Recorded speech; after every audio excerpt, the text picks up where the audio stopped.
Hey everyone, it's Lane with Tim's Nation. I am here today to talk to you a little bit about the Custodes I'm bringing into the Imperial Agents. Listen, here's what happened. DJ decided he was going to try to make Imperial Agents work. I said, maybe we could play my Crute into the Imperial Agents. That would be fun. Crute versus Imperial Agents, probably similar power levels. But he wanted to test the Imperial Agents against an actual real army. So I said, okay, I'll give you the advantage. I'll let you pick any one of my armies, and you can play against it. And I even said I would bring a take-all-comers list. I'm not gonna list Taylor specifically to the Imperial Agents. So he chose Custodes. I don't know why, guys. I don't know if he realizes the Custodes all have 2-up armor. I don't know what the deal is, but he decided to choose Custodes, so that's what I'm bringing today. And this is a list. I played a game against friend of the channel, Zach, with this list, very similar to this, and it just plays pretty well.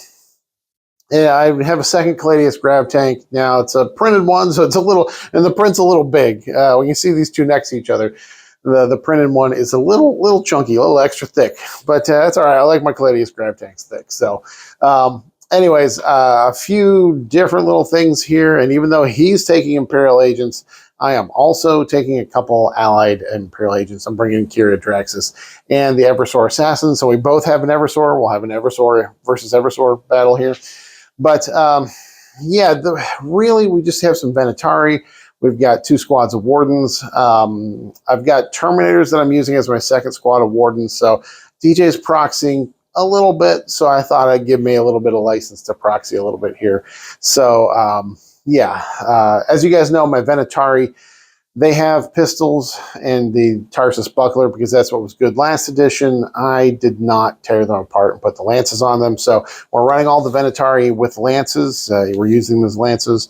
Like I said, I've got 1 4-man of Wardens and then another 4-man of Wardens that I'll be using Terminators as a second 4-man of Wardens just because they have the robes on them too, so it'll be a little easier to distinguish. I did get another box of Wardens. I still just have to build them and paint them for you. And then we got 1 squad of the Custode Guard and some characters here. So let's go through the actual list and then we'll talk about afterwards how I plan to use everything. All right, guys. Today we are running Custodes in the Shield Host detachment. Why Shield Host? Because I feel like Shield Host just lets Custodes custode harder. Being able to get those sustained or those lethals on 5-ups, proccing off on 5-ups to hit is so strong. Or if you need to, you can switch out to the extra AP. But most of the time, we're just doing the katas proccing on 5s. It's so strong. It's fun. It's pretty easy to use, and I kind of like that. Like something that's not too complicated, doesn't have too many hoops to jump through. So, yeah, we're doing Shield Host. Also has some good strats, like a Mortal Wound, Feel No Pain strat, which can be useful. And we'll see if that comes into play.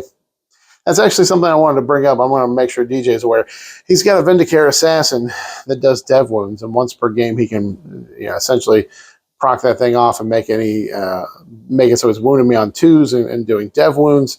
But after I take those dev wounds, I can choose to use that stratagem, Arcane Alchemy, which gives me a 4-up Feel No Pain to Mortals. So I have a pretty strong defense against Mortals, or at least against the Vindicare's damage output. So we'll see if that comes into play. I'm going to try to hide from the Vindicare as much as I can, but at some point I'm going to have to get out there in the middle of the table and tangle with all these little Imperial Agents here. So. And another, so that's, anyways, we are running Shield Host. Characters we have today, I've got 2 Blade Champions. Speaking of proxies, we've got Trajan Valoris, who's going to be playing the part of one of my Blade Champions today. So, list building, I didn't realize that the Blade Champion is so much cheaper than a regular Shield Captain. So at 110 points, he's much cheaper than Valoris, who's 150, Shield Captain, who's 140. So I'm just running 2 of these guys, and they give their unit once per game advance and charge, which is huge. They also get to reroll their charges, so they definitely have some good mobility to get their units stuck in. They're going to be leading Wardens today. The one Blade Champion that is the actual model will have the Panoptic Specs enhancement. Just means his unit will ignore cover when they're shooting. 5-point enhancement. It always finds its way in the list somehow.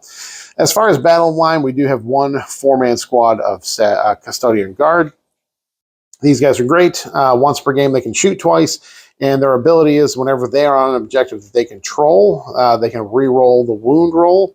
They always re-roll ones to wound, but when they're on an objective they control, whether it's shooting or fighting, they re-roll the wound roll. I forgot. 2 other characters. We have the Eversor Assassin.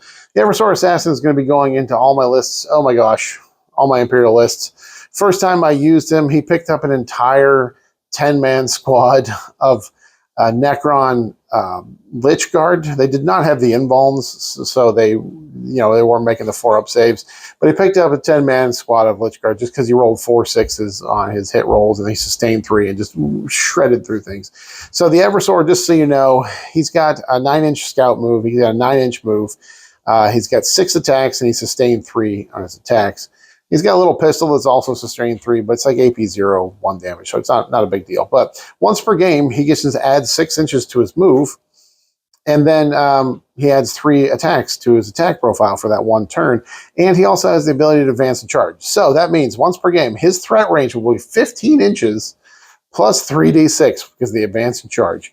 And then he'll have 9 attacks, and any 6s are 3 hits, or 3 additional hits. So wild. And he's also anti-infantry 3-up, meaning anybody who's negged a wound or for any reason, he can really shred them pretty handily, being anti-infantry 3-up. AP 2 damage.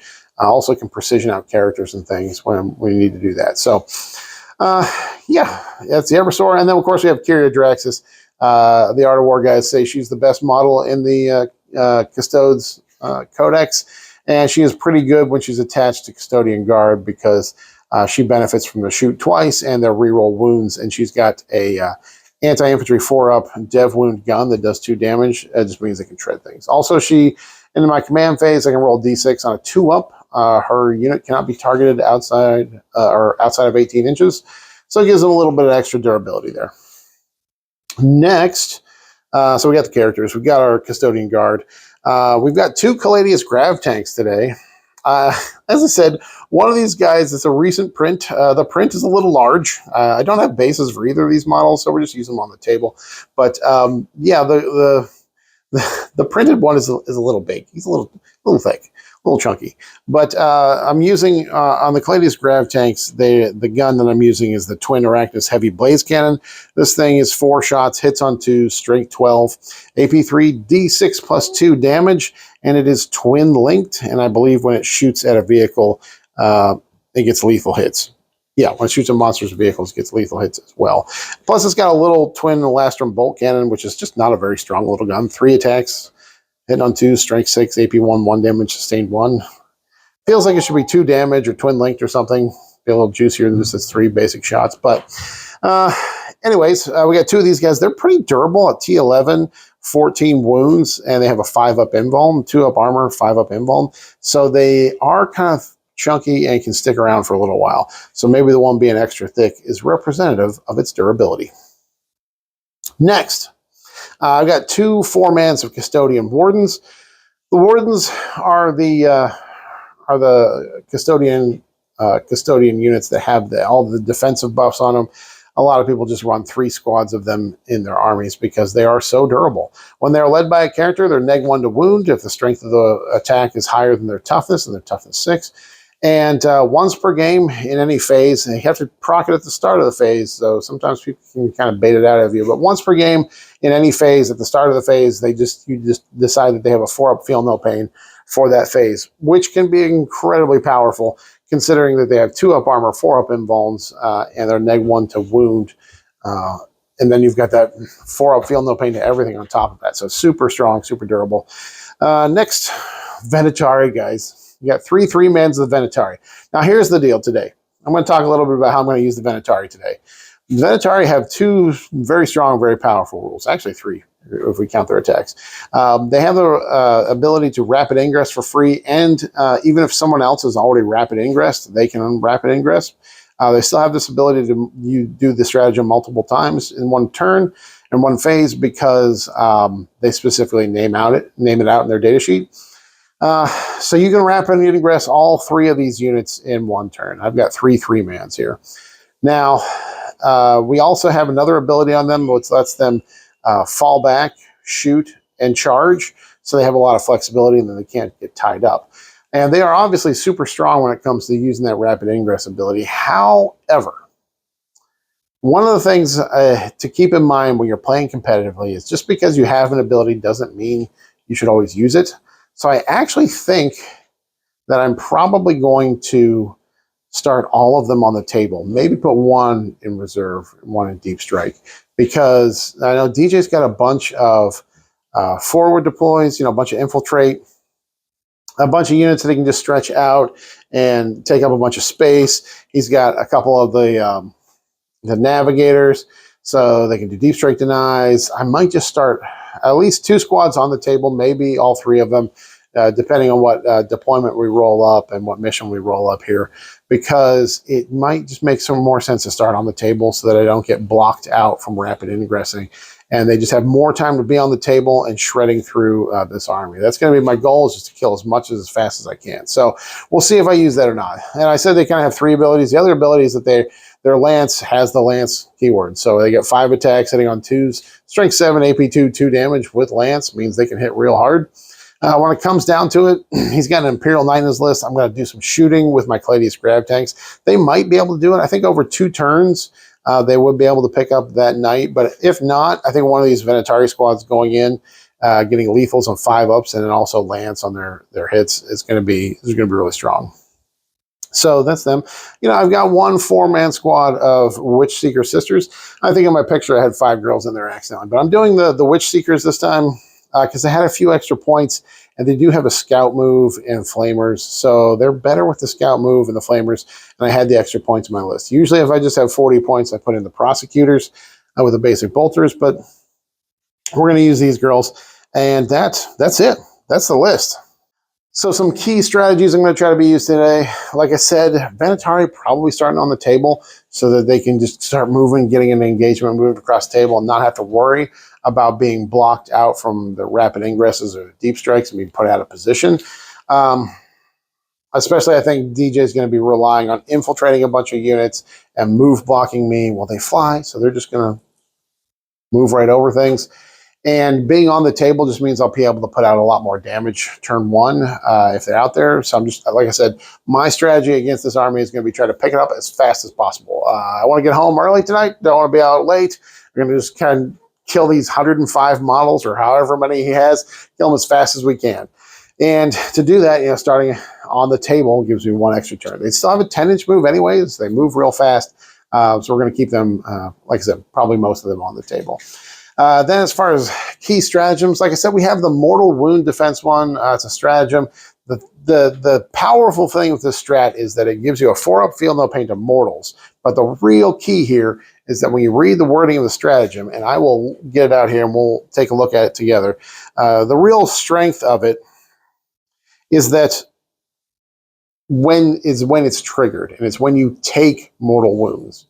And remember, dev wounds now count as mortal wounds, but it's when you take them. So you don't have to make the decision about whether or not you're going to use it until you actually take them and see how much damage is done. For example, he's got an Imperial Knight. If he charges that Imperial Knight into me and tank shocks me, he could do anywhere from 0 to 6 mortal wounds. So I don't have to make the decision whether or not I use that strat until I see the actual damage. So here we go, strats. Arcane Genetic Alchemy. Any phase just after a mortal wound has been allocated to an Adeptus Custodes model from your army. So this gives me the ability to wait until I've been actually take those mortal wounds. So, for example, if DJ shoots me with the Vindicare and uses the Vindicare Assassins once per game shield breaker round, which gives him +1 to wound, and any successful wound becomes a critical hit, or it procs off the devastating wounds, meaning he would be able to wound things on 2s. Well, if he hits me and wounds me, I can see how many mortal wounds he does, how many devastating wounds he does, because it's 3 plus D3.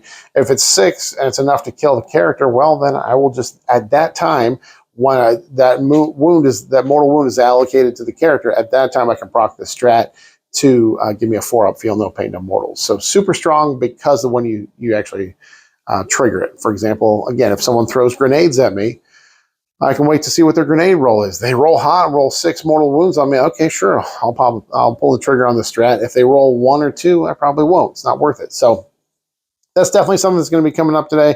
Also, multi-potentiality, because you have so many units. I have a strat that allows me to fall back, shoot, and charge. Super strong, super important in this matchup, because he may just be able to tie me up a little bit with some of these units, especially those subductors. If he just spikes his 4-up invul saves, it may take me longer than I want to chew through them. So being able to fall back, shoot, charge is going to give me a lot of flexibility there. So, all right, that's it.